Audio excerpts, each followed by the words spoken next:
அனைவருக்கும் வணக்கம் நண்பர்களே. பார்த்தீங்கன்னா இன்றைக்கி வந்து நான் ஒரு ஆள் வச்சு இன்றைக்கி வந்து எங்கள் வீட்டுக்கு பின்னாடி பார்த்திங்கன்னா மொத்தமான கல்லாக இருந்தது.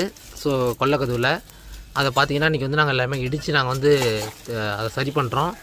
ஏன்னு பார்த்தீங்கன்னா இது மாதிரி இருந்தால் குழந்தைங்க வந்து அதிகமாக இந்த மாதிரி இதில் தான் இறந்து போகிறாங்க. செவுறு இடிஞ்சு இது மாதிரி தான் இறந்து போகிறாங்க. நான் நிறைய இடத்துல பார்க்குறேன்னு, அதனால் முன்கூட்டியே பார்த்திங்கன்னா செவுறு நல்லா பழுதடைஞ்சனால முன்கூட்டியே நான் வந்து அதை இடிச்சிக்கிட்டு இருக்கேன். இதே மாதிரி உங்கள் வீட்டில் எங்கே இருந்தாலும் நீங்கள் முன்கூட்டியே அதை வந்து இடிக்க ஆரம்பிச்சிடுங்க. ஏன்னா நம்ம குழந்தை எவ்வளோ கஷ்டப்பட்டு வளர்த்துட்ருக்கோம் உங்களுக்கே தெரியும். பாருங்கள் எப்படி இடிச்சு விழுது பாருங்கள். அது ரொம்ப பழுது அடைஞ்சிச்சு. எங்கள் வீட்டு கொள்ளைங்க பின்னால் பாருங்கள் எவ்வளோ வெடுப்புட்ருக்கு பாருங்கள். என்ன காட்டிங்கன்னா ஒரு நான் பாருங்கள் நம்மளே எவ்வளோ வெடுப்புட்ருக்கு. ஏன்னா நாளைக்கு இது என்ன வேணால் நடக்கலாம். அதுக்கு முன்னாடி நான் முன்கூட்டியே தெரிஞ்சு நான் இதை வந்து சரி பண்ணிகிட்ருக்கேன். இதே மாதிரி உங்கள் வீடு இந்த பக்கம் இருந்ததுன்னா தயவு செஞ்சு நீங்கள் அதை இடிச்சிருங்க நண்பர்களே. அண்ணா தான் அடிச்சிட்ருக்காங்க பாருங்கள். நீ பார்த்துக்கிட்டீண்ணா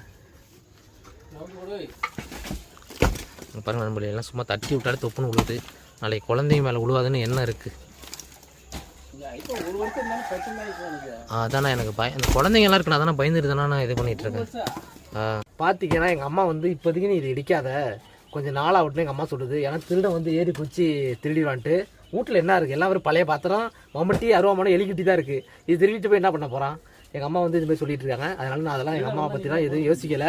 இந்த மாதிரி நீங்கள் பண்ணும்போது உங்களை யாராவது பிரெயின் வாஷ் பண்ணுவாங்க. அதெல்லாம் யாரும் சொல்கிறது நீ நம்பாமல் தயவு செய்து அது மாதிரி இருந்துன்னா இடிச்சிருங்க. அவ்வளோதான் நான் சொல்லுவேன்.